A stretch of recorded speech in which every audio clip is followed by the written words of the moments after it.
Hi and welcome to the next episode of ID Cyber Sessions. I'm Steve and this is Alice and we both work here at ID Cyber.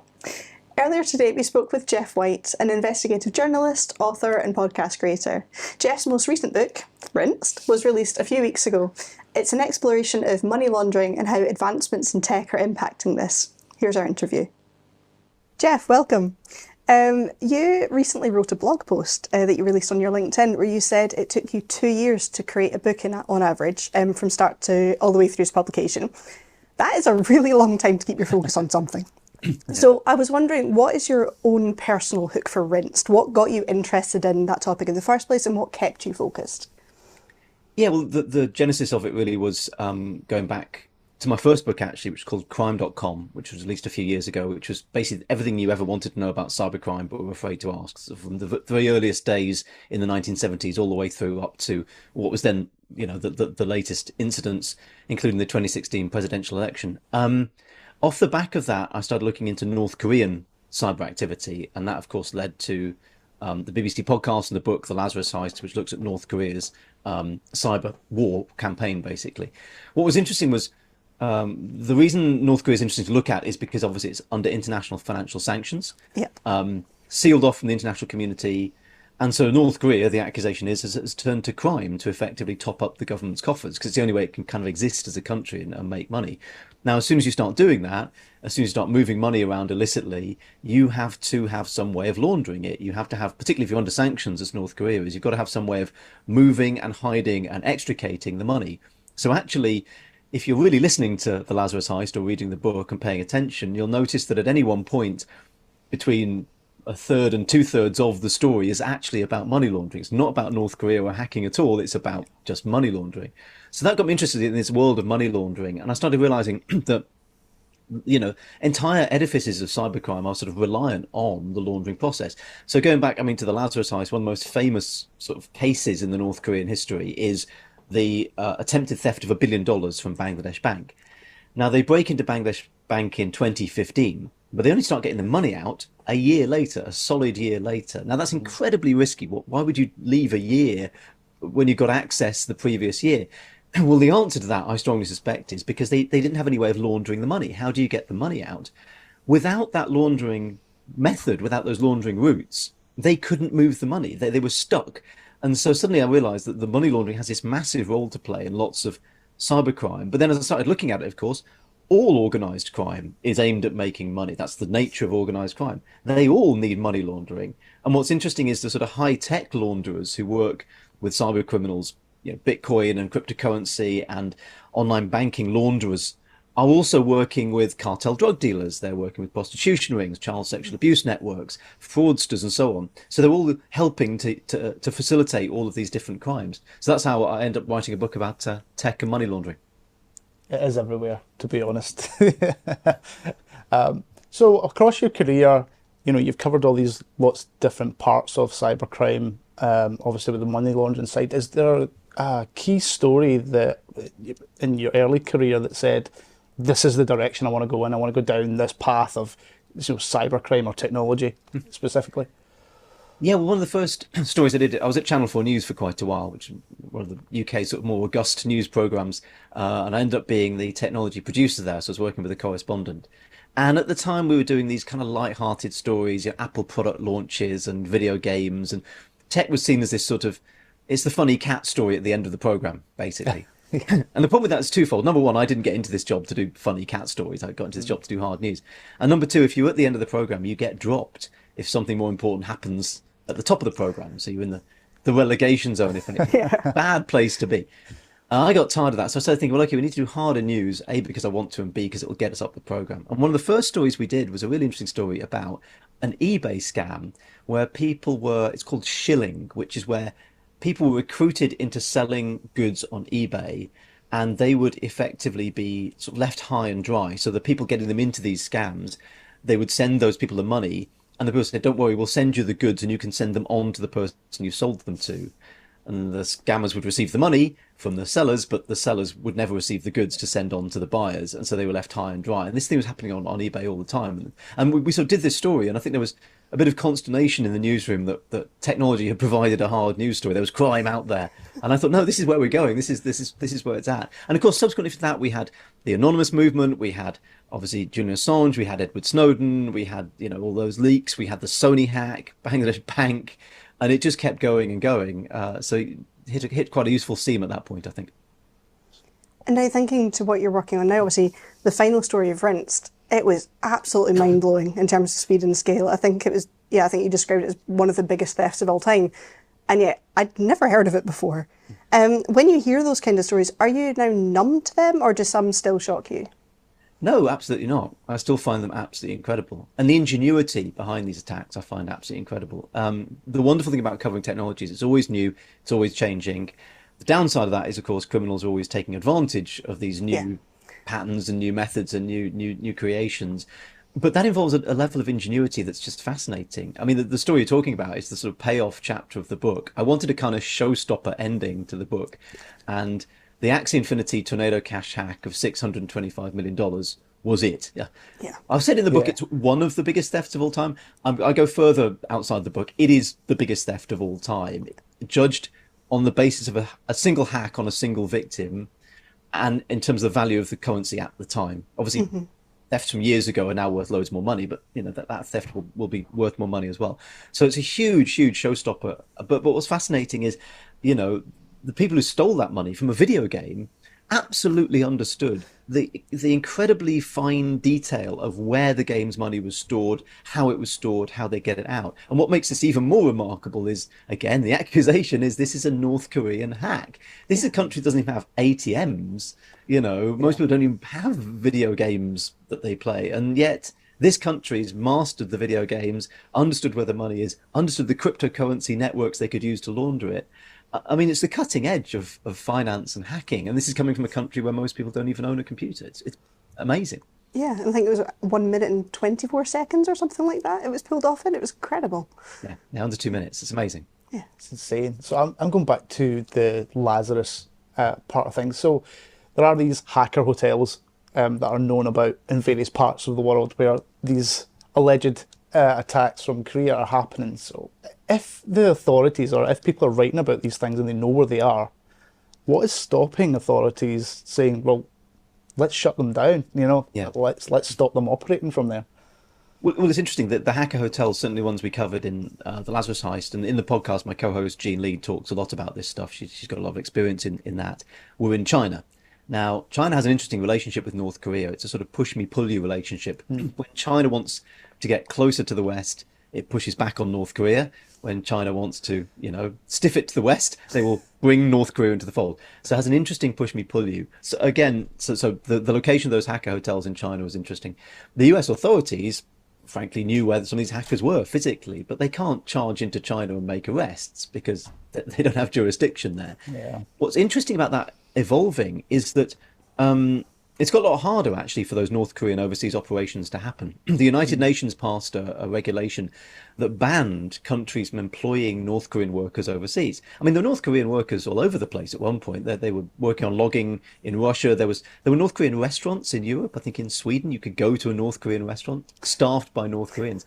The UN cracked down on all of that. So suddenly all of those sort of semi-legitimate jobs that North Koreans could do abroad, I'm a computer programmer / computer hacker, those all sort of started to dry up. So increasingly North Korea's had to get smarter and more canny about how it deploys its people overseas.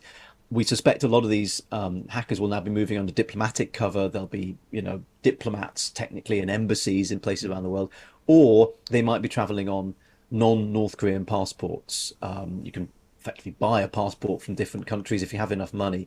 So again, there's this whole scene now. Those hacker hotels that used to be North Koreans, it's semi-legitimately, openly living overseas, that started to die away, and we started to see new sort of methods to get North Koreans overseas, particularly in the Middle East, particularly in places like Dubai, which again I've talked about in the book.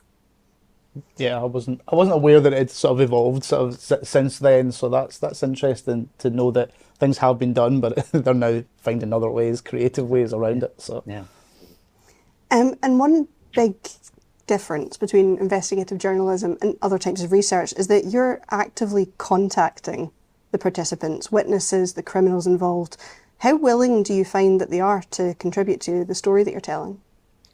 I'll be honest, my level of interaction sort of varies according to the level of cyber criminals that I'm investigating. There are nation state hackers. We have them in the UK, we have them in the US, North Korea obviously has them. Those people will very, very rarely speak to the media.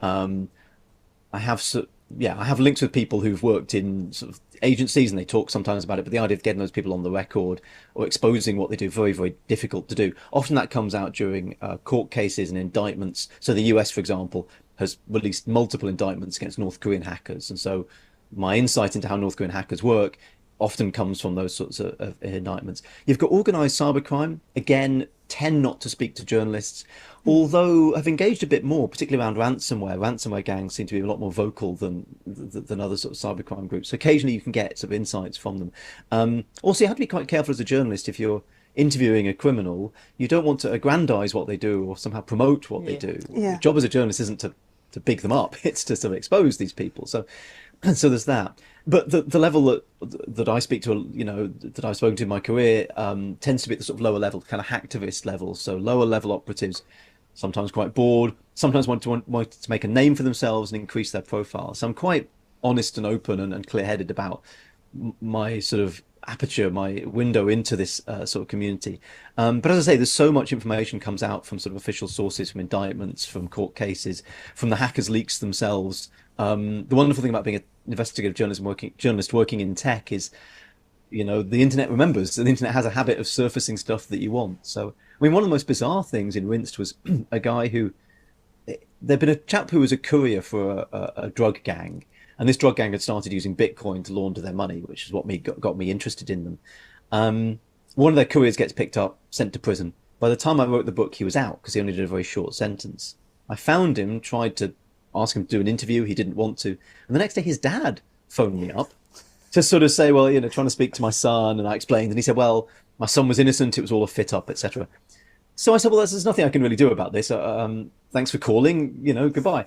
And then I went back to Manchester Police, who prosecuted the case, and said, oh, that guy you put in prison, his dad phoned me up. And they said, did he tell you about his own criminal conviction? I said, no, he didn't mention that. Turns out he owes £25 million to the British government from a VAT swindle, has moved to Dubai and just disappeared, like still owing the money, and yet phoned me up. And so he sort of weirdly put himself on my radar, so put all this into the book.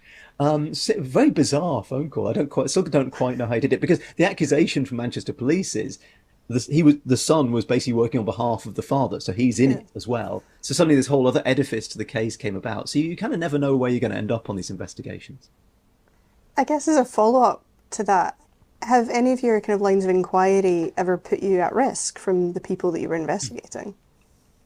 I don't think so. I don't know for sure. Nobody knows for sure. You sometimes find out that certainly in terms of hackers, you find out you've been compromised long after they've compromised you. I take this very seriously, and I've been doing cybercrime work and investigative work for a very long time. I do all of the stuff that that I've seen businesses fail at doing when they get hacked, looking out for phishing messages, having everything backed up remotely, the off-site backups, all that kind of thing, having my computer regularly checked. So I do all of that. I've never felt physically in danger as a result of things, but yeah, I do keep an eye out. And touch wood, nothing's happened catastrophically so far. But yeah, we take this stuff very seriously. And obviously I work with the BBC and with Penguin and organisations like that. They take this very seriously. It's a whole high risks team at the BBC who oversaw the podcast who we could deal with. So yeah, I have a sort of shields up mentality most of the time. Yeah. Yeah, so operational security is an important thing for you then in a daily. So as part of you do books, you do podcasts in the media. Is there one or the other that you prefer creating? That's a good question. They're very, very different things to work on. The output might seem quite similar, but with a podcast, you're working with a team of people for a start, and also the key thing with podcasts is what they call tape, which is the sort of American version of recordings of interviewees, basically. It's all about who you've got on tape. If you've got a great interviewer who tells a great story, you've got a great podcast. And one of the things I learned through doing the Lazarus Heist particularly was you find the person who's in the room at the time. In a way, increasingly for podcasts, your job as a journalist isn't to be the sort of voice, the David Attenborough, presenter. Your job is to find the people who can tell the story and then let them tell it. And when you get an interview like that, it's great. It's so simple. You just say to them, what happened? And then what happened? And that's the question you ask, and they just unravel and spool it. One interviewee, I think he went for about half an hour without me asking a question, because he just kept talking, which is brilliant, because you can just basically run that whole interview. So that's how the sort of process works. And your job then is to work out how you weave together all those people's different testimony and step in to explain where you need to explain without interrupting the flow of the person. Yeah. Book's very, very different. A book is, I've found, a very, very solitary activity. You sort of sign the contract for the book. I remember the first book I did, crime.com, signed the contract, said, great, okay, so what happens now? And the publisher sort of looked at us and looked at me and went, well, you write the book, we'll see you in a year. And you go away and you have almost complete autonomy over the thing. It's amazing. And maybe I've got lucky, or maybe I'm just good, but my books haven't been edited that much. So I submit the book and generally they say, yes, this works, let's publish it. So you really can take it in whatever direction you want. You have a huge sense of self-reliance. The downside with that is, of course, you don't get to test your premises against people. You could make mistakes. You end up going down blind alleys, which if you're working with a team, people might warn you about, but you don't have all those annoyances of working with a team, of having to kind of get everybody on board and, have disputes and so on. It's interesting. With the podcast, it's an interesting position to be in, because obviously I sort of, the Lazarus Heist podcast I brought into the BBC, so I sort of originated it. So in a way, I'm in power over that. I can, if I walk away, there's no podcast, basically. But I'm not the boss. The boss is the commissioner and there's people above me. So you have to kind of work out how to use your power, as it were. And in the end, I had quite a clear thing of, if I really oppose something, I would say, this is a red line, we're not doing it, I'm not doing it. But if I was prepared to be persuaded, I'd say, my opinion is this, but I'm okay to hear thoughts. And I found that quite useful, because it's flagging to people. And you can't use the sort of red line argument very too often, otherwise you busted your flush. But you've got to reserve that for the kind of, no, we are not doing that, because then people know you're serious. But so maybe that's a lesson I can use elsewhere, and other people can use elsewhere in life, and just being really clear when it's like, this is my opinion, or this is my opinion, I'm not doing anything else.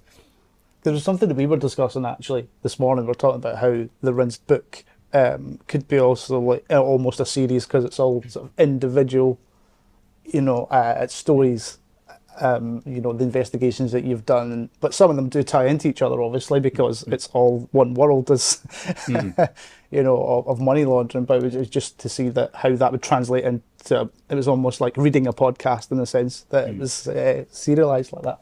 Yeah. And in a similar vein, you actually read your own audiobooks. And something I noticed when I was reading Rinse, it's written in a very kind of conversational style. It felt like I could hear your voice as I read it, but Steve actually listened to the audiobook. So we had quite different experiences of how we actually took in the content. Do you find that you naturally write how you talk, or when you're writing, are you having to really keep in mind, I need to be able to say this out loud, this is not a phrase I can say? It's a good question. I think as you write more books, you get more of a voice of how you write, and you become maybe a bit more confident about doing that. Interesting. I've never gone back. I've never gone back and actually read the old books. Maybe I should do that. So maybe the voice wasn't as strong in crime.com. But yeah, what's fun about writing is you can have fun with words, and you can put in a 3-word sentence, or you can say, and I didn't understand that either, but now I do. You can sort of play a little bit with the language, and what's useful is that breaks up the story a little bit. It's sort of it's creating variation in the text. And again, in podcasting, you do that. In podcasting, you'll try and vary your voice, you'll try and vary the length of sentences, putting the stress on different words and so on. So again, I've sort of learned that from podcasts and applied that to the book. But that's why, to be honest, one of the reasons I wanted to read the audiobook is partly because I think people are expecting that, because I've done podcasts and they expect my voice to be on it, but also because it would be really weird hearing somebody else read out the words that I'd written and refer to themselves in the first person when it's me. That I've heard that in other people's books. Other people have got someone else to voice the audiobook, because it is an absolute pain in the ass. Spending 3 days sitting reading out your own book is just painful. I can understand why you'd hire somebody else to do it, but then they're sort of reading out. And also, I've heard other people's audiobooks, and I've heard the audio recording person, the voiceover artist, mispronounce some things, which obviously jars with me. So I think there's a lot of arguments to voice the audiobook. As I say, it's a painful experience, but it's quite nice. And as I say, the way the book is written, as you say, there is a voice in it, so that made sense.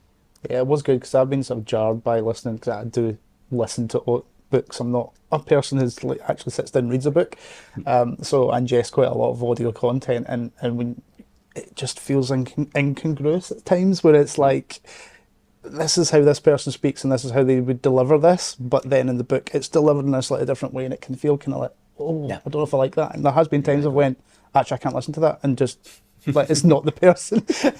Actually went, no. So Rinsed is your third book. So what is next? It's a good question. I've got an idea for another book that I want to do that sort of leads on from that kind of work. I think I like that thing of each thing leads on from another, and you kind of go, oh, this is going to be. So I'm pitching that at the moment. I don't know whether it's going to get. I hope it's going to get commissioned. I should get commissioned, but I can't say what it is as yet. I would like to do another podcast, but the podcast scene is interesting. So the money has basically entered the equation. I think there was this idea, this sort of exuberant period of which the Lazarus Heist was part, of podcasts coming out, and people, obviously during lockdown, a lot of people listening to it. Yeah. And the idea is, well, we'll monetize this later. We'll just work out how the money works sort of later on. That later on has now arrived. And if you look at something like the Lazarus Heist, this is a long-term investigative limited run series. So for a start, at the end of the two series, you've sort of got millions of listeners. We've got millions of listeners who are then sort of left high and dry. What do you sort of do with that audience? And I get messages a lot asking me, will there be a season 3? The answer, by the way, is no. We're not doing a season 3. But with that audience, you sort of still got a big audience that you've grown. So what do you do with that? That's why I find it interesting, the podcast trend for sort of two people in the studio just talking about something every week. Frankly, it's cheap to make. It's two of you and a microphone. That's it. Also, if it's fun and it's engaging, advertisers, you can get Thompson Holidays to sponsor it or whatever. If you're trying to make something that's long term and investigative but limited run, who are you going to go to for advertising for that? So that sort of money equation has entered it. There's still room for podcasts. I still definitely don't want to do a podcast. I find it a great format, but it's trying to find the right idea and do it at the right time. So I've got some ideas in that perspective. But yeah, just to be honest, at the moment, my work is kind of promoting Rinsed and having a well-earned rest over summer. Thank you. Yeah, because you've usually got a 2-year period anyway, so you've got time. Well, so the 2 years sounds like a lot of time, but basically the year one is just writing it, researching it, and writing it, and that is it's not quite full time for the year, but there are times when I'm just doing it full time. I did a whole YouTube video series about this, and I've written a blog about how I actually write and the sort of process of it, and it's you are on it quite a lot. But then at the end of the year, you submit the manuscript, and you've got about a year for the publisher to do the page making and formatting and design the cover and all this kind of thing. And that's very odd because that year is stop-start. Sometimes you'll get the publisher will reply and say, right, now I need this in 2 weeks, and you're furious. And then a month will go by where you're not really doing anything on it. So that second year is very strange. And then obviously the second year leading up to the release, that's when things start to ramp up, and you enter this whole different period of sort of marketing and PR and which is not my natural zone, but I try my best. Coming back to Rinsed, I'm going to censor this quote very slightly, but you quote a journalist called Michael Lacey, who says, as a journalist, if you don't get up in the morning and say F you to someone, why even do it? I'm going to guess that that's not what drives you. So why are you a journalist? What makes you do it? It's a very good question. I did this. A friend of mine's an occupational psychologist, and he does this whole exercise of asking, what do you do? And then asking, but what do you do? How do you do it? How do you do it? So you're drilling down, because usually you say, what do you do? Well, I'm a journalist. But what do you do? Well, I phone people up, ask them questions, write it down, make it into, but what do you do? Well, I'm searching out. So you gradually honing down. And then the other one, which is really fascinating, was why? Why do you do this? And so, you ask why and you give an answer, and then you ask why again, and you drill down, and it becomes quite frustrating. It's like when kids go through that stage of asking why. But at the end of it, in frustration, I finally said, because it's not fair. And that's what, it was a really surprising, it was almost like came from a bit of my brain I hadn't accessed before. Basically, crime isn't fair. I hate unfairness. I've been the victim of unfairness in my life. I hate people pushing in to the front because they think they can. big, angry, strong people pushing in ahead of it. I viscerally hate that. And crime is that. It sounds a very strange thing to say, but crime is just unfair. The idea that somebody gets money because they just steal it, whereas I have to work for it, that's fundamentally unfair. And I think the thing that motivates me at the heart of all of it is this just isn't fair. That's part of it. The second part, and the flip side of this, is the ingenuity that the criminals use to carry out their unfairness. So I have this slightly odd double think relationship with it. Well, on the one hand, I viscerally hate it. On the other hand, I'm fascinated by how they do it. And I think that's at the heart of a lot of our fascination with crime and with criminals, particularly with things like serial killers. The idea of somebody who's in society, who's like us, human, but seems to be able to do something that we could never even contemplate doing. Yeah. I think that's the fascination with crime. You're looking at the sort of dark mirror image. And so that's why I think human beings keep coming back to crime as a subject of fascination. And it's not going to go away anytime soon. So it's always going to be there to write about and talk about. As part of these episodes, we always ask who we're talking to give us a book, a blog, podcast that inspires them. Obviously, we've got Rinse, we're talking about your book, but is there something other than that inspires you, that you go to regularly, or that's inspired you in your career? There's multiple books which I've read that I've just thought were absolutely brilliant. And a friend of mine was writing a book recently and was asking for advice. And in the end, I sort of said, well, look, write the book you would want to read. That's probably the best, because that's, you can try and be a different type of author or whatever, but ultimately if you're like, I really like reading these kind of books, write one of them. So, people like Andy Greenberg, who works for Wired, who obviously wrote Traces in the Dark. Most recently, I think it's called Lords of Crypto Crime in the UK. Great book. Sandworm, great book. Again, Kim Zetta, another Wired journalist, wrote Countdown to Zero. Fantastic book. Billion Dollar Whale by Bradley Hope. Again, fantastic book. Really, really interesting. All of these books that sort of just take you on this kind of journey, this sort of narrative. I just really, really enjoy them. I really, really enjoy them. And I find myself just caning through them, just absolutely racing through them. And there are other books that I read. There's a whole tranche of books, obviously, about cybercrime that are sort of conceptual or theoretical, that don't revolve around a particular story. I really struggle. I find myself thinking, I'm only 100 pages into this. Why am I struggling so much? And it's because it doesn't have that human drama, that human story sort of moving it forward. So that's what I'm looking for in the books that I read and that I enjoy, and hopefully trying to do in the books that I'm writing as well. And I think that's all that we've got time for. Thank you so much, Geoff, for joining us today. We will, of course, include links to all your books in the show notes for this on YouTube. And if you want to find out what we do at ID Cyber, you can find us at idcybersolutions.com. Fantastic. Thanks for having me.